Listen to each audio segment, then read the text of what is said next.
First of all good morning all of you. अपन देखते हैं लास्ट लेक्चर हमारे स्ट्रक्चरल एनालिसिस का, वो है लेक्चर नंबर 14 और इसमें हम पढ़ेंगे आर्च के बारे में। तो हमारी यूनिट 5 चल रही थी। 5 यूनिट में हमारा ट्रस और आर्च दो पार्ट थे, तो आर्च के बारे में इसमें पढ़ते हैं अपन। आर्च के बारे में हम स्ट्रक्चरल एनालिसिस में क्यों पढ़ रहे हैं? क्योंकि आर्च भी हमारे क्या होते हैं, इनडिटरमिनेट स्ट्रक्चर होते हैं, बशर्ते वो हमारा 3 हिंज आर्च नहीं होना चाहिए। क्या होते हैं आर्च, कितने प्रकार के होते हैं, वो अपन देखते हैं वन बाय वन। इसलिए मैं इसको आर्च वाले टॉपिक को स्ट्रक्चरल एनालिसिस में पढ़ा रहा हूँ। तो आर्च जो होता है हमारा, वो एक सेगमेंट होता है कर्व्ड। सेगमेंट का मतलब एक तरह का सेक्शन होता है। कैसा होता है हमारा? कर्व्ड सेक्शन होता है, ऐसा कर्व्ड। बीम तो होती है स्ट्रेट, और ये कैसा होता है? कर्व्ड सेक्शन होता है। तो एक हमारा कर्व्ड सेगमेंट होता है। और इसकी क्या खासियत होती है, क्या प्रॉपर्टी होती है कि भाई अगर हमारा ये हमारा आर्च है और आर्च के ऊपर लोडिंग कैसे लगेगी? इसके टॉप पर, यहाँ। तो अगर हमारा एक तो मैंने आर्च ले लिया, ठीक है, इस आर्च की जो ये स्पान है सेम है, ये यहाँ तक लोड लग रहा है और इसमें यहाँ तक। तो आर्च का आपको दिख रहा है स्पान एल लेंथ का है, ठीक। इस पर लोड लग रहा है स्मॉल w किलो न्यूटन पर मीटर। अगर सेम स्पान की अगर मैं बीम लेता हूँ, ये मैंने बीम ले ली, इसके जस्ट नीचे बना देता हूँ बीम का डायग्राम। ये मेरा स्पान आर्च था, ये मेरी बीम है, और बीम पर भी क्या है? यूडीएल लग रहा है। कितना? तो बीम जो है, बीम पर भी क्या है भाई? सेम लोडिंग है, सेम मटेरियल के बने हुए हैं दोनों, आर्च भी और बीम भी। अंतर क्या है? स्पान भी दोनों का सेम है, एल और एल। अंतर इतना सा है कि जो आर्च है वो तुम्हारा कर्व्ड सेगमेंट है, ये हमारा स्ट्रेट सेगमेंट। तो इन दोनों केसेस में इसमें जो बेंडिंग मोमेंट उत्पन्न होता है ना आर्च में, अगर मैं इसके सेक्शन पर यहाँ से मान लीजिए x दूरी पर सेक्शन लिया मैंने, तो दोनों में देख रहा हूँ मैं, यहाँ से x दूरी पर आर्च में देख रहा हूँ, और इसी एंड से x दूरी पर मैं किस में देखूंगा बेंडिंग मोमेंट? बीम वाले केस में। तो जब मैं बीम वाले केस में बेंडिंग मोमेंट देखा इस सेक्शन पर, और आर्च वाले केस में देखा सेक्शन, देखो लोडिंग सेम है, सेम स्पान है, और सेम सेक्शन पर, सेम दूरी पर स्थित सेक्शन पर मैं बेंडिंग मोमेंट को देख रहा हूं। तो इसमें जो मेरे को बेंडिंग मोमेंट प्राप्त होता है वो मेरे को कम प्राप्त होता है इन कंपैरिजन टू बीम। मान लीजिए बीम में इस सेक्शन पर मेरे को 100 kilo newton metre for example इतना बेंडिंग मोमेंट प्राप्त हो रहा है, तो आर्च में उसी सेक्शन पर इसकी वैल्यू कम है। कम है इसका मतलब सही है भाई, अपनी तो फायदेमंद है भाई, बेंडिंग मोमेंट ही कम जनरेट हो रहा है, इसका मतलब बहुत बढ़िया है। तो आर्च बेहतर हुए या फिर बेकार हुए? बीम के कंपैरिजन में इट्स बेटर, इट्स ठीक है। तो ये इससे बेहतर हुआ। लेकिन फिर प्रॉब्लम क्या है? हम आर्च आपने देखे होंगे, बहुत कम देखे होंगे। घरों में आर्च क्यों नहीं होते? बहुत कम देखे होंगे पुराने जमाने वाले घरों में आर्च क्यों नहीं होते? घर में बीम ही क्यों होती है? कॉलम के ऊपर बीम बीम बीम बीम पे चल रहा है सब कुछ मामला। आर्च हम इतने नहीं लगा रहे। रीज़न क्या रहता है? आर्च जो होता है उसको बनाने के लिए जो स्किल पावर है, वो बहुत मैन पावर बहुत स्किल्ड लगती है। स्किल्ड मतलब बहुत अच्छे मिस्त्री ही इसे बना पाते हैं, और इसमें जो फॉर्म वर्क लगेगा वो भी टिपिकल होगा। तो इसकी जो डिज़ाइनिंग है, कंस्ट्रक्शन है, वो टिपिकल होता है इन कंपैरिजन टू बीम। और बीम का क्या होता है? ईजी होता है इन कंपैरिजन टू आर्च। तो बीम का जो डिज़ाइनिंग है वो होता है ईजी, और इसका कंस्ट्रक्शन होता है हार्ड। तो ये डिफरेंस होता है। लेकिन हमको तो सुविधा चाहिए थोड़ी है। हम बेंडिंग मोमेंट कम करने के चक्कर में हम घर में आर्च बना रहे हैं, और आर्च बनाते बनाते एक आर्च में लग रहे हैं 20-20 दिन, जितने 20 दिन में तो पूरा लेंटर खिंच जाता है। तो वो जो घर बनना था हमारा 1 साल में, वो बन पा रहा 10 साल में। ऐसे आर्च का क्या फ़ायदा भाई? इसलिए आर्च का यूज़ केवल और केवल कहाँ पर करते हैं अपन? Ornamental purpose. ऑर्नामेंटल पर्पज़ का मतलब क्या है? सुंदरता के लिए। कहीं पर ऐसी बीम दे दिए सुंदर। तो आपने देखा होगा घरों में भी ये क्या होते हैं? सुंदरता वाली जगह पे होते हैं बस। हर जगह आपको आर्च नहीं मिलेगा, ठीक है ना। तो ये होती है हमारी कुछ चीज़ें। आर्च और बीम के बीच में डिफरेंस क्या होता है? अब देखो, आर्च को किस चीज़ के लिए डिज़ाइन करते हैं? बीम जो होता है, बीम को अपन डिज़ाइन करते हैं केवल बेंडिंग मोमेंट और शीयर फोर्स के लिए, ठीक है ना। आर्च को अपन डिज़ाइन करेंगे बेंडिंग मोमेंट।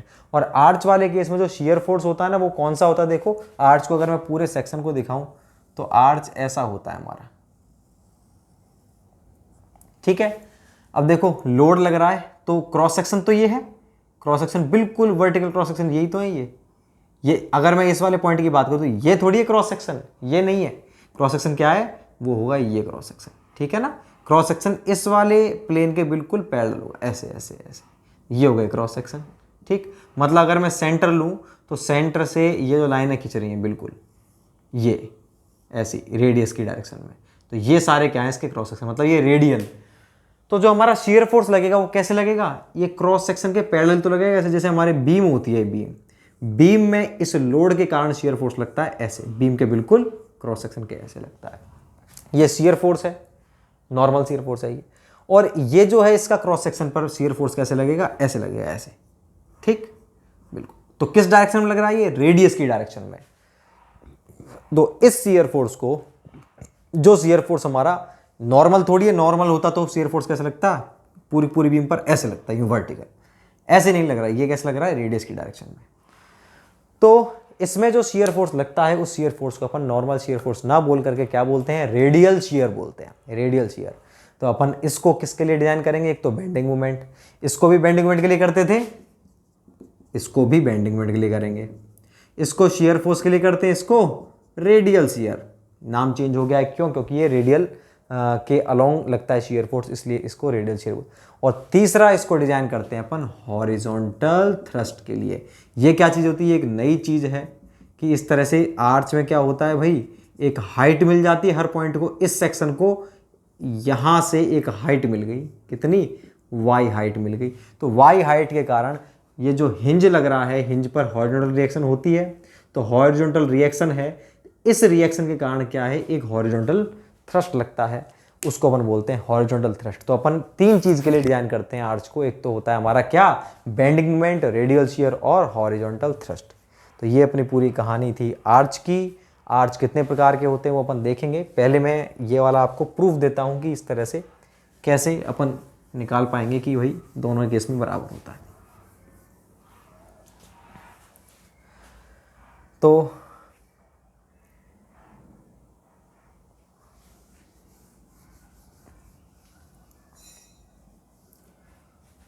पहले अपन लिखते हैं आर्च के बारे में।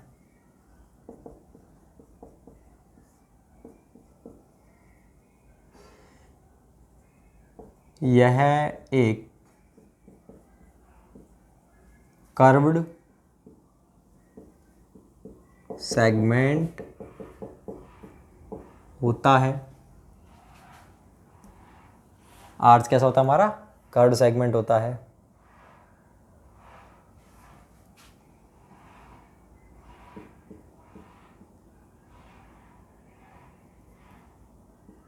जिसमें सेम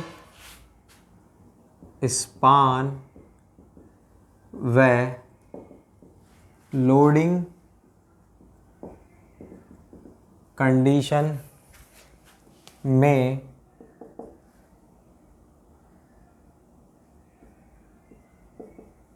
प्रत्येक सेक्शन पर बेंडिंग मोमेंट की वैल्यू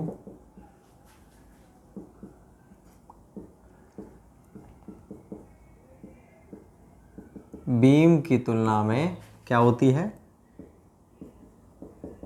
कम होती है। तो इसके प्रत्येक सेक्शन पर जो हमारा बेंडिंग मोमेंट है उसकी वैल्यू बीम की तुलना में क्या होती है, कम होती है। ठीक है ना।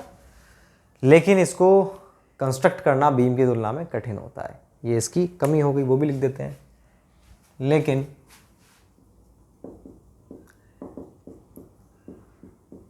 इसका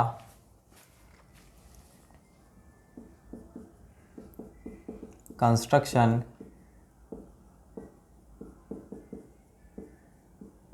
बीम की तुलना में कठिन होता है। आर्च को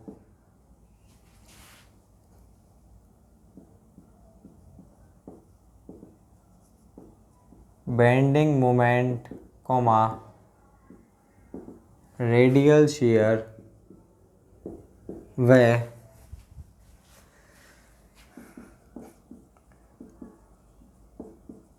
हॉरिजॉन्टल थ्रस्ट के लिए डिज़ाइन किया जाता है। ठीक है भाई, इसको इन 3 चीज़ों के लिए अपन डिज़ाइन करते हैं आर्च को, बेंडिंग मोमेंट, रेडियल शियर और हॉरिजॉन्टल थ्रस्ट। अब अपन एक बार प्रूफ देख लेते हैं कि कितना मोमेंट कम होता है, बेंडिंग मोमेंट होता भी है या नहीं। वो मैं आपको प्रूफ लिखवाता हूँ, मैं इसे मिटाता हूँ, आप इसको उतार लो भाई, क्योंकि यहाँ पर नीचे तक तो ये आ नहीं पाएगा।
देखिए दोनों अपने केस हैं, ये हमारा आर्च है, वो हमारी बीम है। आर्च वाले केस में लोड दोनों में सेम है, स्पान एल एल दोनों में सेम है। यहाँ से x दूरी पर हमने एक सेक्शन लिया है, वहाँ पर भी x दूरी पर सेक्शन लिया है। ये जो x दूरी पर सेक्शन लिया है, इसके टॉप पॉइंट की हाइट कितनी है y, और सेंट्रल हाइट कितनी है h। इसको राइज बोलते हैं, आर्च राइज, ठीक है ना। l तो है स्पान, h बराबर है राइज, l बराबर है स्पान। तो पहले मैं इस सेक्शन पर आर्च वाले केस में बेंडिंग मोमेंट देखता हूँ। तो m, इसको चलो अपन नाम एक्स एक्स दे देते हैं, एक्स एक्स, एक्स एक्स है इस सेक्शन का नाम, ठीक। तो एम एक्स बराबर, ये रिएक्शन होगी भाई, यहाँ पर ये ए पॉइंट है, ये बी पॉइंट है। ए पॉइंट पर है ये आर ए और एच, दो रिएक्शन होंगी, हिंज है तो, ठीक है ना। और ऐसे ही यहाँ पर रिएक्शन होगी हमारी एच ए और आर ए, ठीक है। ये हमारा ए पॉइंट था। अब मैं बात करता हूँ इससे आगे की। इस वाले सेक्शन पर मोमेंट देख रहा हूँ मैं, तो मोमेंट किसके कारण होगा, एक तो रिएक्शन आर ए के कारण। आर ए के कारण क्या हो जाएगा, load into perpendicular distance, distance कितनी है मेरी x, और कैसा है इस सेक्शन के सापेक्ष, क्लॉकवाइज। तो क्लॉकवाइज को मैं क्या मान रहा हूँ, पॉजिटिव, प्लस हो गया। अब भाई देखो ऐसे ही आपको दिख रहा है लोड एच ए है, एच ए लोड के कारण, और ये डिस्टेंस मिल गई इसको वर्टिकल y, तो लोड इनटू परपेंडिकुलर डिस्टेंस। तो इस वाले पॉइंट पर एक मोमेंट ये वाला डेवलप हो जाएगा एच ए इंटू वाई, और ये कैसा होगा, ये एंटी क्लॉकवाइज। तो मैं इसको माइनस एच ए इंटू, पहले चलो इसको छोड़िए, आप इस वाले को छोड़िए, मैं आपको ये वाला, इस लोड के कारण ये W है, स्मॉल w, इसके कारण मोमेंट आप कैसे निकालते हो, 100 में अपन पढ़ चुके हैं, W किसी भी सेक्शन पर W into x by two, मतलब W x square by two. और वो लोड ऐसे लगेगा तो इस सेक्शन के सापेक्ष कैसा होगा, एंटी क्लॉकवाइज, तो minus W x square by two. Beam वाले केस में अपन कैसे निकालेंगे, एम एक्स बराबर, देखो आर ए इंटू में डिस्टेंस कितनी है x, माइनस लोड कितना है W x square by two. ऐसे तो निकालते हैं, इसमें मैंने यहाँ तक ऐसे ही निकाला है। एक तो ये रिएक्शन, ये लोड। एक चीज़ यहाँ पर एक्स्ट्रा आ गई, क्या, एच ए। एच तो यहाँ पर भी लग रहा है, लेकिन इस एच ए को वर्टिकल डिस्टेंस नहीं मिल रही, लेकिन यहाँ पर एच ए को एक वर्टिकल डिस्टेंस मिल चुकी है वाई, तो एच ए इंटू वाई एक मोमेंट और डेवलप हो जाएगा, और ये एंटी क्लॉकवाइज डायरेक्शन में है तो ये negative H A into Y. ये एक अभी नहीं आई इक्वेशन हमारी, तो चलो इसका नाम देते हैं अपन इक्वेशन 1। तो आपको दिख रहा है, इन दोनों इक्वेशन को आप क्या करो, ऑब्जर्व करो। इन दोनों इक्वेशन को ऑब्जर्व करने पर आपको क्या दिख रहा है कि भाई देखो, ये वाली जो वैल्यू है दोनों ही केसेस में ये वैल्यू और ये वैल्यू सेम है। मान लो इसकी वैल्यू ये 100 है, ये भी 100 है, तो सारी चीज़ सेम है। माइनस इसकी वैल्यू मान लीजिए 30 है, इसकी वैल्यू भी 30 है, माइनस ये जो वैल्यू है हमारी, ये वैल्यू कुछ ना कुछ तो होगी ही, चाहे 1 हो, 2 हो, 5 हो, मैं तो 5 ही मान रहा हूँ चलो, लेकिन कुछ तो है ही ये वैल्यू, कुछ है। तो हमारा ये वैल्यू कितनी है, 10 में से 30 गए तो 70, 70 में से 5 गए तो 65 किलो न्यूटन मीटर, और वहीं आप यहाँ पर देखोगे तो 70 किलो न्यूटन मीटर। कुल मिला के बात इतनी सी है कि हमारा जो आर्च है उस केस में इतना मोमेंट तो कम आएगा ही आएगा। इससे कितना moment, H A into Y, इसकी जो भी वैल्यू है जैसे यहाँ पर, तो इतना मोमेंट हमेशा कम आएगा। तो आर्च जो है उसमें मोमेंट, बेंडिंग मोमेंट जो होता है बीम की तुलना में हमेशा कम आता है। कितना कम आता है, एच ए इंटू वाई, ये अपन देख चुके हैं। तो यही मैं आपको बता रहा था, जो मैंने प्रूफ करवा दिया है। अब मैं इसको डायरेक्टली लिखूंगा एक लाइन के रूप में। क्या लिखेंगे, अतः स्पष्ट है कि आर्च में बेंडिंग मोमेंट की वैल्यू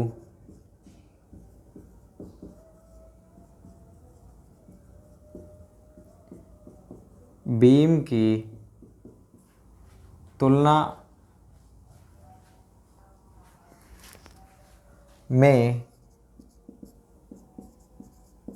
h इंटू वाई कम होती है।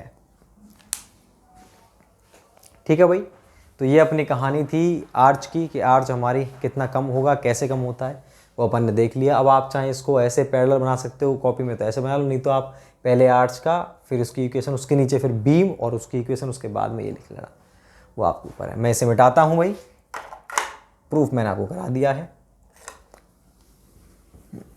तो आपने देख लिया कि आर्च में बेंडिंग मोमेंट कम होगा बीम से, लेकिन प्रॉब्लम कहाँ आ रही है, बेंडिंग मोमेंट तो कम है, कंस्ट्रक्शन हार्ड होता है। अब अपन लिखते हैं क्या, टाइप ऑफ आर्च कितने प्रकार के होते हैं। तो पहला है हमारा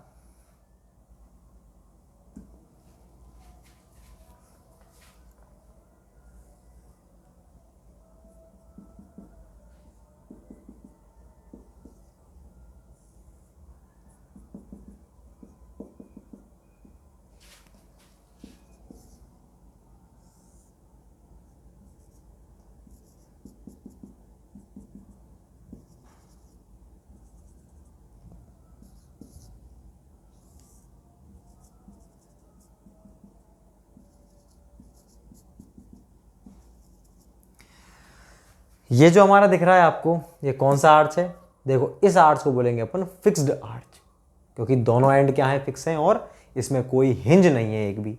तो इसको चाहे तो आप बोलो फिक्स्ड आर्च या फिर इसको बोलो आप जीरो हिंज आर्च। तो इसको मैं बोल सकता हूं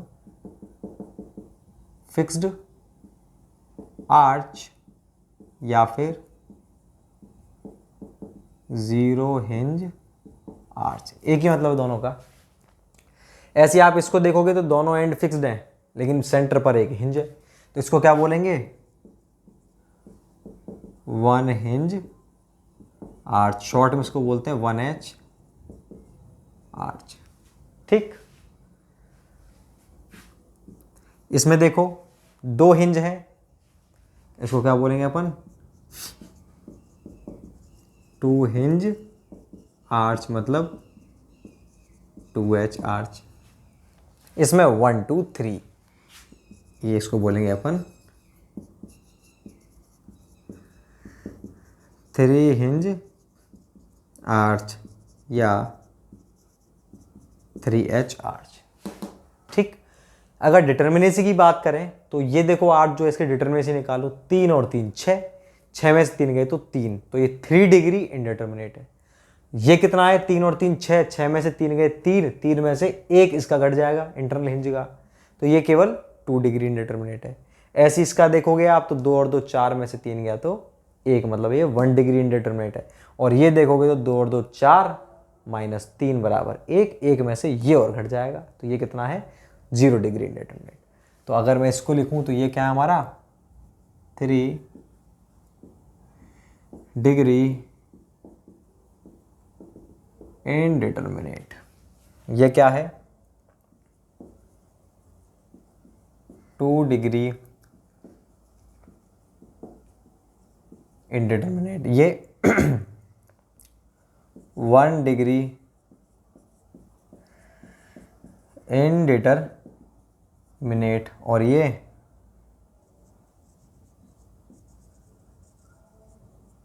0 डिग्री इनडिटर्मिनेट और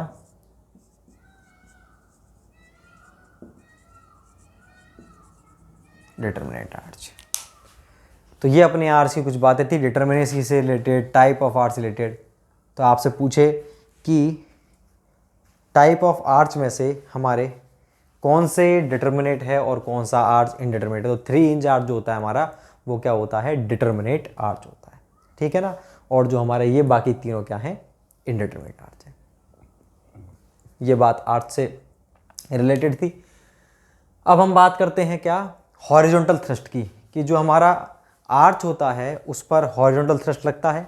तो जो हॉरिजॉन्टल थ्रस्ट है उसकी वैल्यू, जैसे कि हमने डिफरेंट चीज़ें याद रखी थी। जैसे अगर हम बात करते हैं सोम की, तो सोम में आपने क्या चीज़ याद रखा था कि हमारी बीम जो होती है डिफरेंट, उन बीम पर बेंडिंग मोमेंट कितना डेवलप होता है, पॉइंट लग रहा है तो बेंडिंग मोमेंट कितना है, स्लोप कितना है, डिफ्लेक्शन कितना है, ऐसे आपने याद रखा था। ऐसे ही आपने फिक्स्ड बीम का मैंने करवाया था मोमेंट डिस्ट्रीब्यूशन मेथड में, कि फिक्स्ड बीम है तो पॉइंट लोड के कारण कितने फिक्स्ड एंड मोमेंट है। ऐसे ही आपको कुछ स्टैंडर्ड वैल्यूज याद रखनी है हॉरिजॉन्टल थ्रस्ट की आर्च के केस में, कि अगर आर्च है हमारा, और आर्च कैसा है हमारा, आर्च कैसा भी हो सकता है, 3 इंच आर्च हो सकता है या फिर 2 इंच, केवल ये 2 ही आर्च की स्टडी करते हैं अपन। तो 3 इंच आर्च है अगर, और 3 इंच आर्च के ऊपर कैसा लग रहा है, यूडीएल लग रहा है, हो सकता है पॉइंट लोड लग रहा है, तो 2 केस ये हो गए। और 3 इंच आर्च में ही एक, भाई 3 इंच आर्च में हमारे 2 हो सकते हैं, एक तो हो सकता है हमारा पैराबोलिक आर्च और दूसरा हो सकता है सेमी सर्कुलर। और उसके अंदर भी पैराबोलिक आर्च में 2 कंडीशन, कि पैराबोलिक तो है 3 इंच आर्च, और उसके अंदर पैराबोलिक में सेंटर पे लग रहा है मतलब पॉइंट लोड, या हो सकता है यूडीएल लग रहा है, तो 2 कंडीशन ये हो गई। और ऐसी semi circular 3 inch semi circular arch की भी 2 कंडीशन हो गई, पॉइंट लोड और यूडीएल। तो 4 कंडीशन तो हो गई इसकी 3 इंच आर्च की, और 4 ही कंडीशन हो गई इसकी। तो 8 कंडीशंस का आपको क्या याद रखना है, हॉरिजॉन्टल थ्रस्ट की वैल्यू। तो हॉरिजॉन्टल थ्रस्ट की वैल्यू अपन लिखते हैं 1 बाय 1 सभी की। मैं आपको इसमें डायग्राम उतारूंगा और आपको बताऊंगा कि वो तो डायरेक्टली आपको याद रखनी है, उसका और कोई सॉल्यूशन नहीं है, वो तो अपन को याद ही रखनी पड़ेगी। तो पहले मैं इसे मिटा देता हूँ। पहले मैं आपको लिखवाता हूँ किसकी, 3 हिंज आर्च की, और फिर 2 हिंज आर्च की लिखेंगे अपन।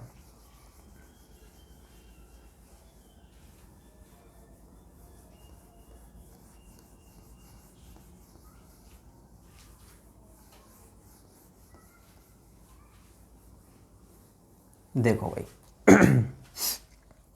तो अपन हेडिंग डालेंगे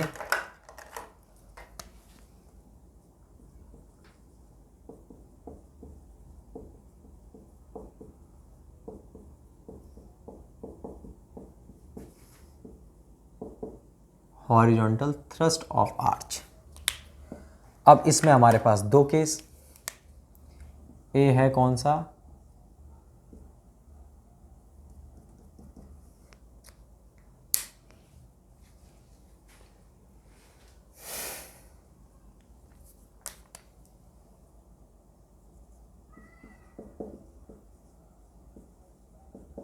3 हिंज आर्च।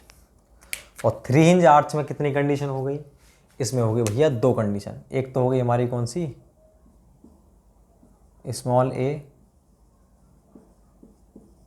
पैराबोलिक आर्च, और बी हो गई हमारी कौन सी, सेमी सर्कुलर आर्च। इसके अंदर भी एक एक कंडीशन और हो गई। क्या हो गई? First, point load, second, UDL.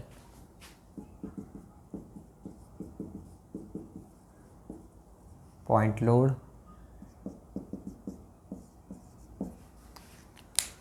पहले मैं आपको समझा देता हूँ, नहीं तो आप कंफ्यूज हो जाओगे कि मैं बता क्या रहा हूँ आपको एक्चुअल में। कि अपन हॉरिजॉन्टल थ्रस्ट याद रखना चाह रहे हैं, हॉरिजॉन्टल थ्रस्ट की वैल्यूज़। तो हॉरिजॉन्टल थ्रस्ट अपने 2 आर्च के होंगे, एक तो अपन देखेंगे किसका, 3 हिंज आर्च का, और दूसरा अपन देखेंगे किसका, ए तो है 3 हिंज आर्च और दूसरा हमारा 2 हिंज आर्च। तो 3 हिंज आर्च में हमारी कितनी कंडीशंस बन रही है? तो 3 हिंज आर्च में हमारी कंडीशन बन रही है, 3 हिंज जो आर्च है वो हमारा पैराबोलिक भी हो सकता है और सेमी सर्कुलर भी। ठीक है, पैराबोलिक का मतलब ये हमारा इस तरह की कंडीशन है।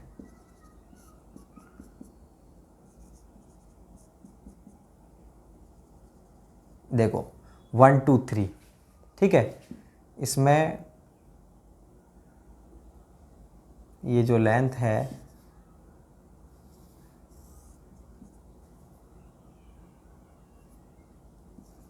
और ये राइज है, इसको कैपिटल एल लिखते हैं, चलो ठीक है। और ये है हमारा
पहले मैं एक बार बना ही देता हूँ।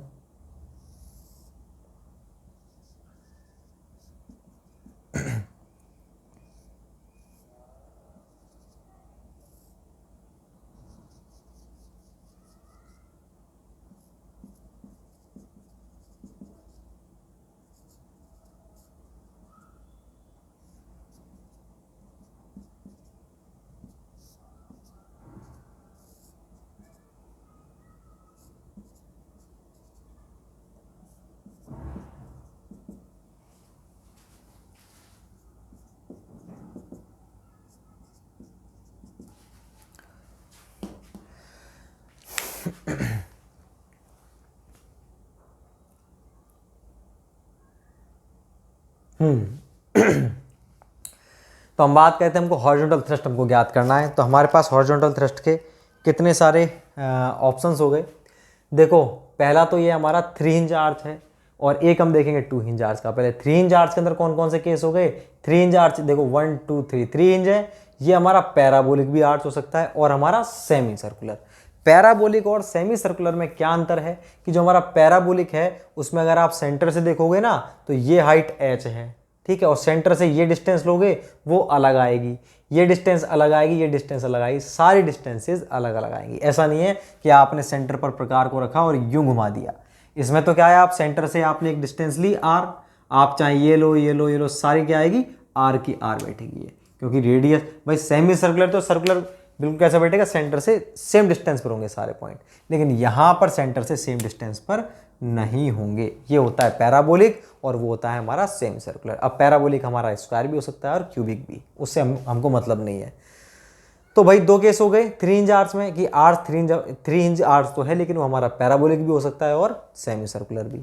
अब उसके अंदर भी दो केस की पैराबोलिक के ऊपर लोड, पॉइंट लोड भी लग सकता है और पैराबोलिक के ऊपर यूडीएल भी। तो पैराबोलिक में दो केस हो गए, पॉइंट लोड और यूडीएल।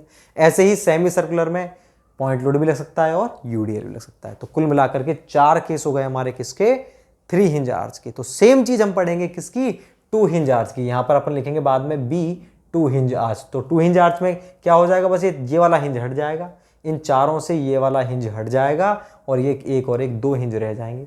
ठीक है, उसमें भी वही 4 कंडीशन बनेंगी।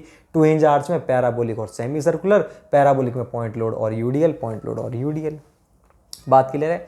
तो ये पूरी की पूरी चीज़ हम पढ़ते हैं। तो 4 केस इसके और 4 केस उसके। आपको तो डायरेक्टली ध्यान रखना है, मैं डायरेक्ट वैल्यूज लिख रहा हूँ। इस वाले केस में जो एच होता है हॉरिजॉन्टल थ्रस्ट, उसकी वैल्यू क्या होती है, हॉरिजॉन्टल थ्रस्ट को अपन चलो स्मॉल एच से ही डिनोट करते हैं, नहीं तो ये कन्फ्यूज़न हो जाएगा।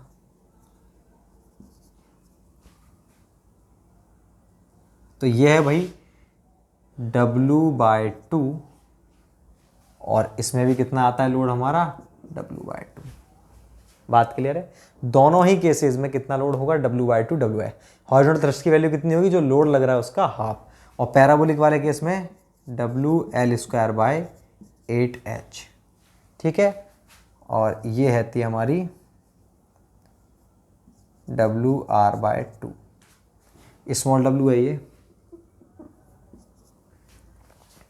तो इस केस में तो दोनों का सेम हो गया, इसमें WL²/8H, उसमें WR/2।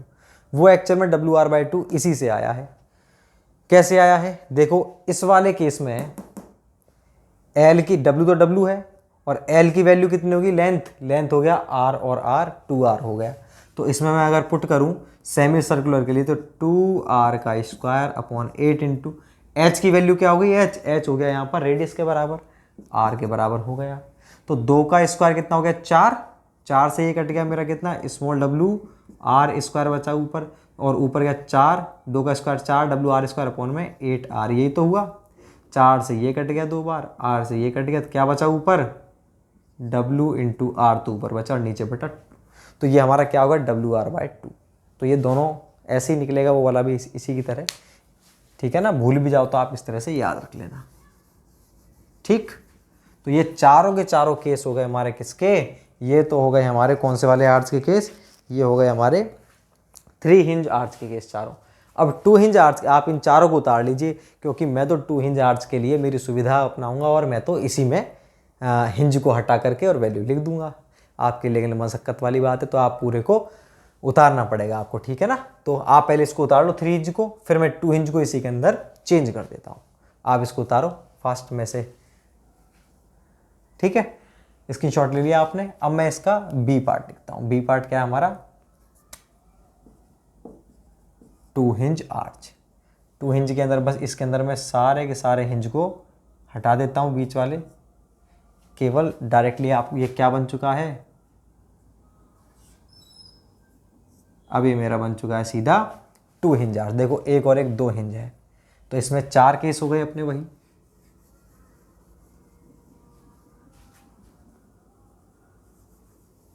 ठीक है ना, तो इसमें इस वाले केस में जो रहता है वो रहेगा हमारा 25/128 इंटू W, और ये होता है W/π, 4/3 W/π। इसकी वैल्यू लेकिन वही रहेगी WL²/8H।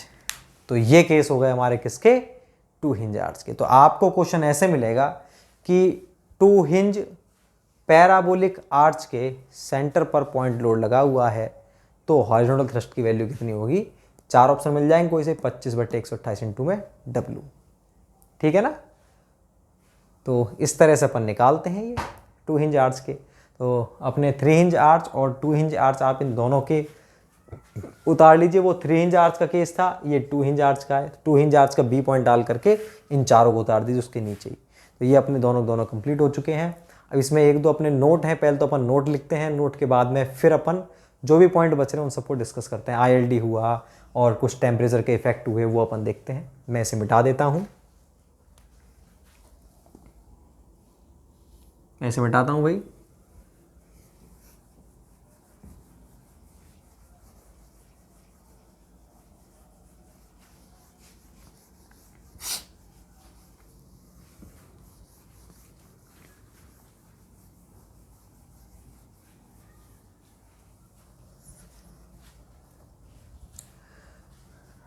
अब देखिए, अब अगर हम बात करते हैं किस चीज़ की, दो नोट हैं इन्हीं से रिलेटेड। क्या नोट है? पहला नोट तो ये है कि जो हमारे आपने देखा दोनों ही केसेस में जो हमारे पैराबोलिक आर्ट्स थे, चाहे 2 हिंज हो चाहे 3 हिंज, उन दोनों में ही h की वैल्यू क्या थी? Same, WL²/8h। यही तो थी दोनों केसेस में। तो आपको यह ध्यान रखना इन दोनों ही केसेस में जिसमें वैल्यू सेम है ना, उसमें हमारे हॉरिजॉन्टल थ्रस्ट की वैल्यू तो ये है, लेकिन प्रत्येक सेक्शन पर कौन सा केस है? चाहे 2 हिंज आर्च हो चाहे 3 हिंज आर्च हो, लेकिन कौन सा होना चाहिए? पैराबोलिक विद UDL, ये केस।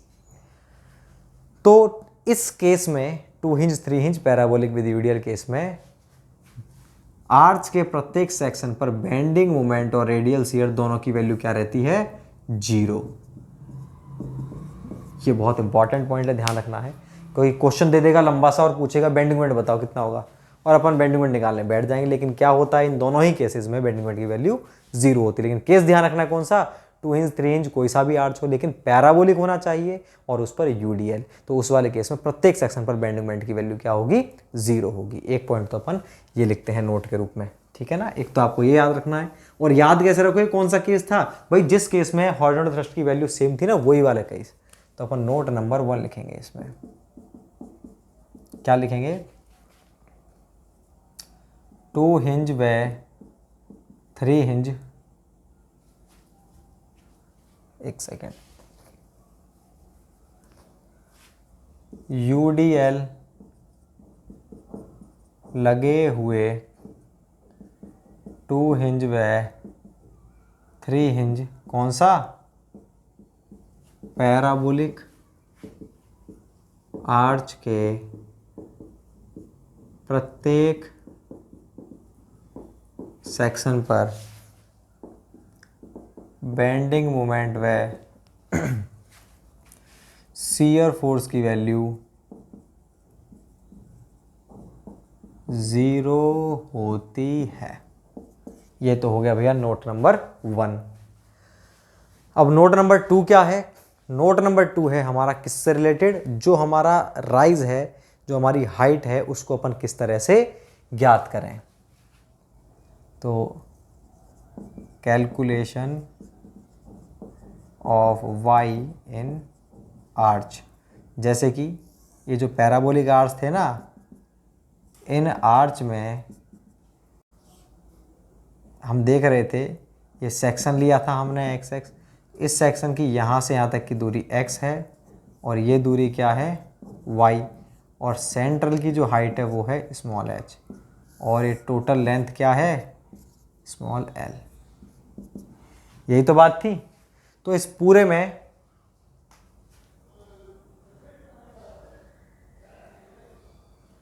मैं क्या निकालना चाह रहा हूँ? इस y की हाइट। तो y कैसे निकालूंगा मैं? y बराबर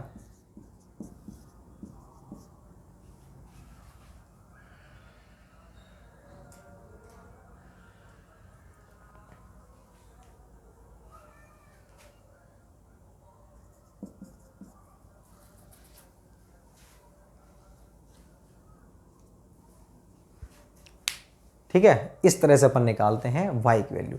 तो अगर आपको y हाइट निकालनी है, क्योंकि भाई मेरे को इस वाले सेक्शन पर बेंडिंग मोमेंट चाहिए, और बेंडिंग मोमेंट की टर्म में मेरा h इंटू वाई आता है।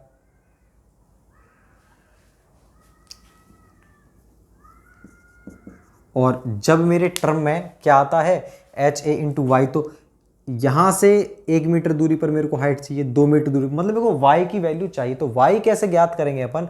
y को इस फॉर्मूले से ज्ञात किया जाता है। तो राइज ऑफ आर्च पूछ सकता है, उसका फॉर्मूला क्या होगा? तो 4h into x upon L² into L minus x. यहाँ पर h क्या होता है? h तो होता है सेंट्रल राइज, और x आप जानते हो सेक्शन की दूरी है, y आप जानते हो जो ज्ञात करना है, l क्या है, लेंथ। ठीक है ना।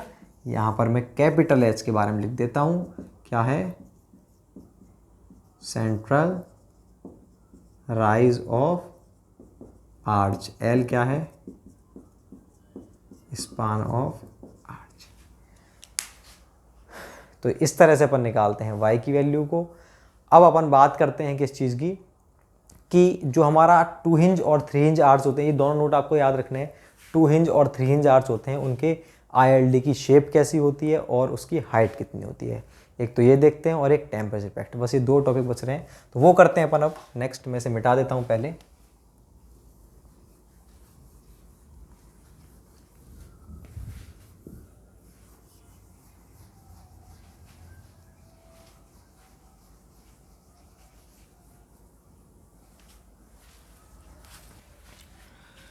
तो अपन पहले हेडिंग डालेंगे क्या, ILD for horizontal thrust of arch. Arch के हॉरिजॉन्टल थ्रस्ट के लिए ILD अपन को बनाना है। तो देखो भाई, ए तो है अपना कौन सा, 2 हिंज आर्च, और बी है अपना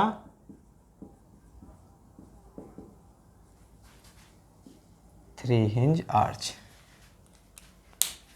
तो अगर 2 हिंज आर्च होता है उसके लिए कैसा ILD बनता है अपना हॉरिजॉन्टल थ्रस्ट का, पैराबोलिक।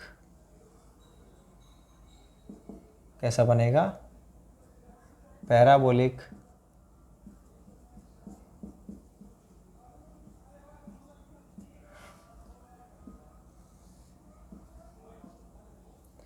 L और S तो आप जानते ही हो खैर।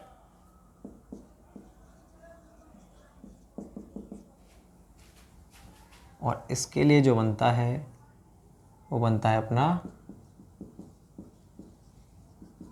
ट्रायंगुलर। देखिए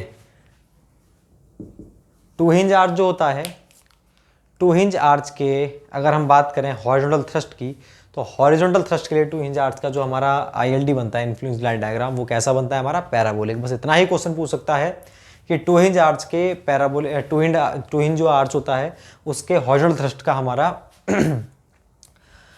ILD कैसा बनता है, पैराबोलिक, सेमी सर्कुलर, रेक्टेंगुलर या फिर ट्रायंगुलर। तो कैसा बनता है, पैराबोलिक। और इसका जो ऑर्डिनेट है सेंटर, उसकी हाइट कितनी होती है, 25/128 L/H। ऐसे अगर बात करें 3 हिंज आर्च की, तो 3 हिंज आर्च का कैसा बनता है, ट्रायंगुलर, और सेंट्रल हाइट कितनी होती है, L/4H। इतना सा आपको याद रखना है। तो ये होता है हमारा क्या, ILD for horizontal thrust of arch. Horizontal thrust की ही बात चल रही है अपनी। तो हॉरिजॉन्टल थ्रस्ट में 2-3 पॉइंट और हैं कि टेम्परेचर का क्या प्रभाव पड़ता है हॉरिजॉन्टल थ्रस्ट पर, कि अगर हम आर्च का टेम्परेचर बढ़ाएं तो हॉरिजॉन्टल थ्रस्ट हमारा घटेगा बढ़ेगा, वो चीज़ भी अपन देखते हैं एक बार। तो मैं इसे पहले मिटा देता हूं,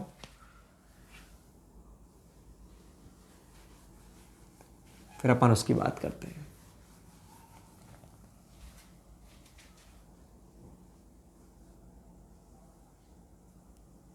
तो अपनी हेडिंग है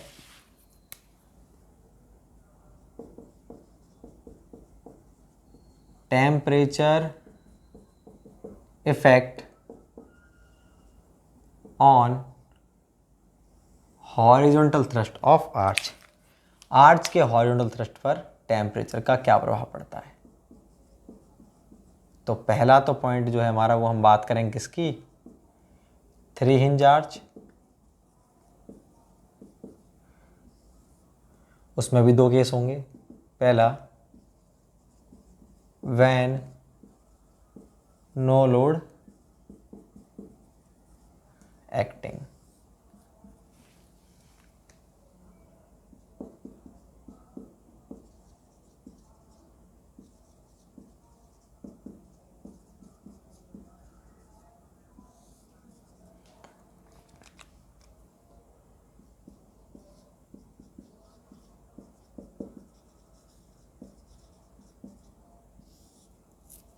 देखो भाई,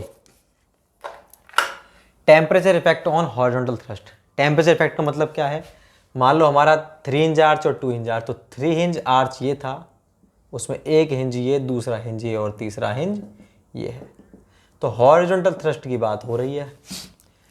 तो अगर आप जैसे टेम्परेचर बढ़ाओगे और इसके ऊपर दो कंडीशन है कि आपने लोड लगा रखा है ऊपर से और दूसरा नहीं लगा रखा, when no load acting, load नहीं लगा रखा और दूसरा लोड लगा रखा है। अगर आप लोड नहीं लगाओगे ऊपर से और आपने टेम्परेचर बढ़ाया, तो टेम्परेचर बढ़ाने पर क्या है, ये बढ़ना चाह रहा था हमारा आर्च और ये बढ़ गया। क्यों बढ़ गया भाई? क्योंकि बीच में क्या था, इसके एक हिंज था। ये हिंज दिख रहा है आपको, तो इस हिंज की वजह से ऊपर अपने आप उठ जाएगा। तो टेम्परेचर कारण हमारा आर्च बढ़ना चाह रहा था और वो बढ़ गया तो मतलब इसके अंदर किसी प्रकार कोई स्ट्रेस डेवलप नहीं होगा। तो हॉरिजॉन्टल थ्रस्ट अनचेंज होता है, मतलब जो पहले था ना, मान लो 10 किलोन्यूटन था तो अभी भी 10 किलोन्यूटन है, उसमें कोई प्रभाव नहीं पड़ेगा, ना तो घटेगा और ना ही बढ़ेगा। लेकिन कब? जब ऊपर से कोई लोड नहीं लग रहा, क्योंकि भाई ये तो फ्री है मूव करने के लिए। तो इस वाली कंडीशन में क्या होगा, इस केस में टेम्परेचर बढ़ाने पर क्राउन राइज हो जाता है, जिससे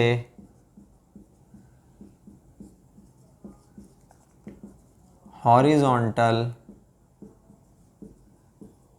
थ्रस्ट चेंज नहीं होता है। मतलब क्या रहेगा? कांस्टेंट रहेगा, जो वैल्यू थी हॉरिजॉन्टल थ्रस्ट की वही रहेगी, अनचेंज। लेकिन अगर बात करें हम किसकी, कि ऊपर से आपने इसके ऊपर लोड लगा दिया, तो ये फ्री तो है नहीं। क्राउन जो है, इसका सेंट्रल पॉइंट को क्राउन बोलते हैं, क्राउन फ्री तो है नहीं जब आप ऊपर से लोड लगा दोगे। जब वो फ्री नहीं है तो उस कंडीशन में क्या होगा कि जो हॉरिजॉन्टल थ्रस्ट है उसकी वैल्यू घट जाएगी। क्यों घट जाएगी? क्योंकि अब ये मूव तो कर नहीं सकता, ऊपर मूव नहीं कर सकता, टेम्परेचर बढ़ेगा तो वो बढ़ना चाहेगा, तो हॉरिजॉन्टल थ्रस्ट की वैल्यू ऑटोमेटिकली डिक्रीज हो जाएगी। कौन से वाले केस में? When load is acting. तो इसके अंदर और लिख देते हैं अपन, क्या इसमें लिखेंगे अपन, इस केस में टेम्परेचर बढ़ाने पर हॉरिजॉन्टल थ्रस्ट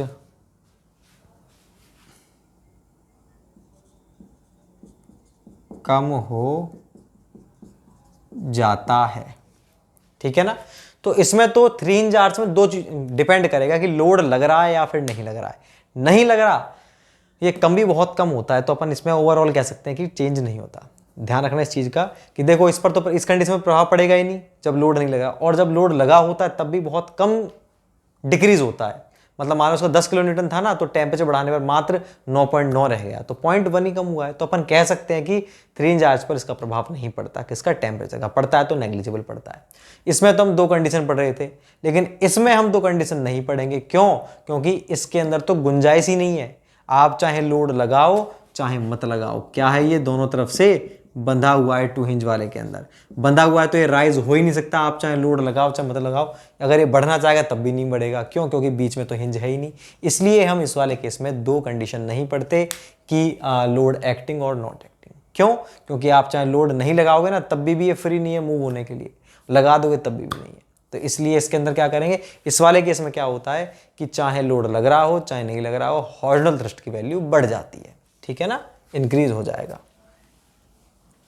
लिखते हैं अपन इसके अंदर, क्या लिखेंगे, इस केस में टेम्परेचर बढ़ाने पर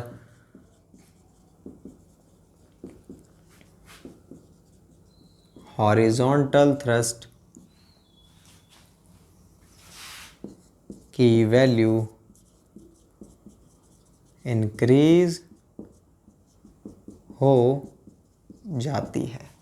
ठीक है ना? तो ये तो टेम्परेचर के इफेक्ट थे। अब अपन बात करते हैं सेटलमेंट इफेक्ट। सेटलमेंट इफेक्ट का मतलब क्या है कि अगर हमारे जो 3 हिंज आर्च है और 2 हिंज आर्च है, तो 3 हिंज आर्च को, ये 3 हिंज आर्च है, इसमें हम सपोर्ट को हॉरिजॉन्टली सेटल कर दें, मतलब हॉरिजॉन्टली डिस्प्लेसमेंट दे दें। इस तरह से हमने इसको यूं खिसका दिया आगे।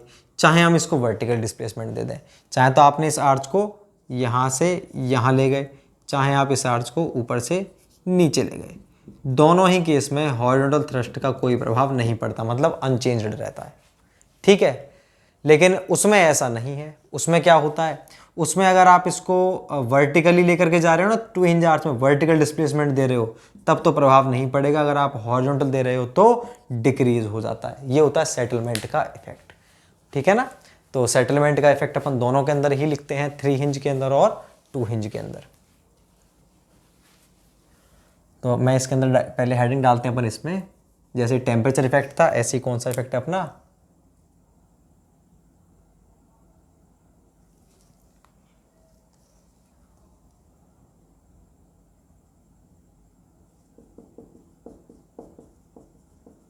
डिस्प्लेसमेंट लिख दो आप, एक ही बात है। वैसे मिटा रहा हूं।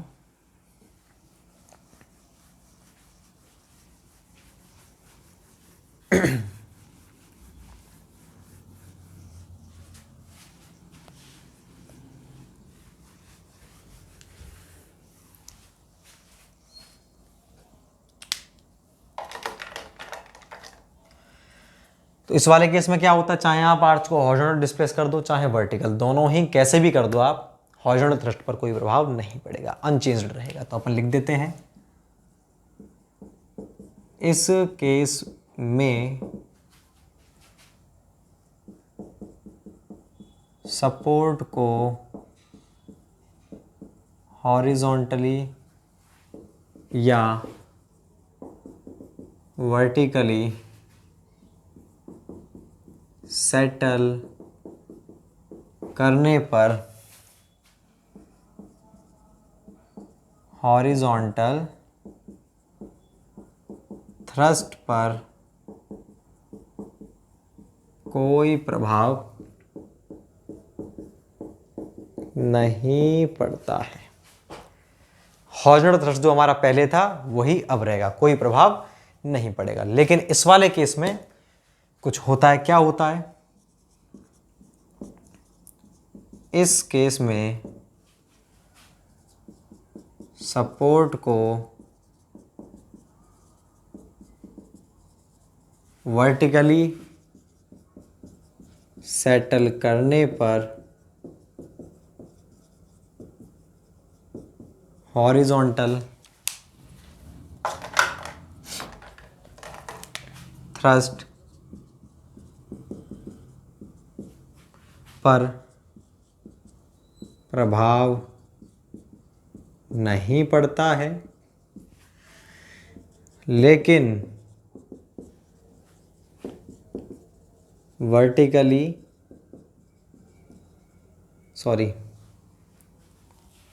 सपोर्ट को, लेकिन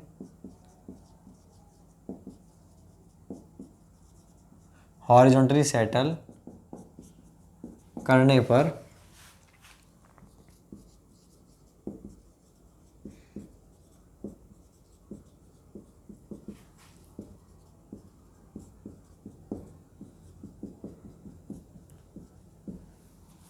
तो इस वाले केस में क्या होगा, इस वाले ऊपर वाले केस में तो चाहे आप 3 हिंज आर्च जो था हमारा 1 2 और 1 ये 3 हिंज, ऊपर वाले केस में चाहे तो आप इसको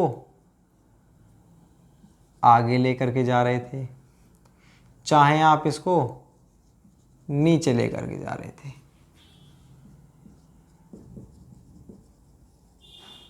एच अनचेंज्ड, कोई चेंज नहीं होता था। ये तो हुआ हमारा हॉरिजॉन्टल डिस्प्लेसमेंट, मतलब हॉरिजॉन्टल डिस्प्लेसमेंट हुआ, ये हमारा वर्टिकल। ठीक है ना। लेकिन अगर हम 2 हिंज आर्च की बात करें, अगर हम बात करते हैं 2 हिंज आर्च की, अगर बात की जाए 2 हिंज आर्च वाले केस में इसको वर्टिकली सेटल करने पर अगर वर्टिकल सेटल करते हो तो H अनचेंज्ड, वर्टिकल सेटल करोगे तब तो H अनचेंज, कोई चेंज नहीं होगा। लेकिन अगर आपने इस H को, आप इस सपोर्ट को आगे किसका ले गए तो क्या हो जाएगा, H डिक्रीज्ड। ठीक है, तो हॉरिजॉन्टली सेटलमेंट करने पर लिखा हुआ है ना मैंने, इस केस में सपोर्ट को वर्टिकली सेटल करने पर हॉरिजॉन्टल थ्रस्ट पर प्रभाव नहीं पड़ता, मतलब H अनचेंज्ड। लेकिन हॉरिजॉन्टली सेटल करने पर, हॉरिजॉन्टली आपने ऐसे कर दिया, हॉरिजॉन्टल थ्रस्ट कम हो जाता है, हॉरिजॉन्टल थ्रस्ट क्या हो जाएगा अपना, कम हो जाएगा इस वाले केस में।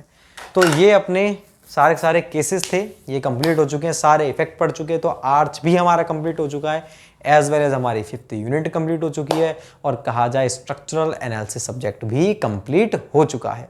तो आपको करना क्या है, फर्स्ट यूनिट से लेकर के एंड तक आप इसका रिवीजन करेंगे। आपको कहीं पर इस सब्जेक्ट में कोई भी प्रॉब्लम आती है, कोई भी क्वेश्चन में आपको कहीं पर डाउट लगता है कि आपने ये गलत बता दिया सर, मिसस्पेल्ट हो गया है, गलती से आपने ये लिख दिया है, कुछ भी आपको डाउट लगता है तो मेरे व्हाट्सएप नंबर पे आप टेक्स्ट कर सकते हैं उस चीज़ के लिए, ठीक है ना। व्हाट्सएप नंबर आप सबको पता होगा। आपको कोई भी इससे रिलेटेड कोई क्वेरी हो तो आप मुझे डायरेक्टली केवल टेक्स्ट करना है, प्लीज़ कॉल कोई नहीं करेगा। अगर आपको 7737299668, ठीक है ना, ये मेरे नंबर हैं, तो आप इस नंबर पे टेक्स्ट कर सकते हो। ये हो सकता है आपका जवाब लेट मिले, लेकिन आपका जवाब ज़रूर मिलेगा, क्योंकि मुझे बहुत सारे काम रहते हैं, तो मैं जब कभी देखूंगा आपका मैसेज तो आपका जवाब ज़रूर मिलेगा। ठीक है, थैंक यू सो मच।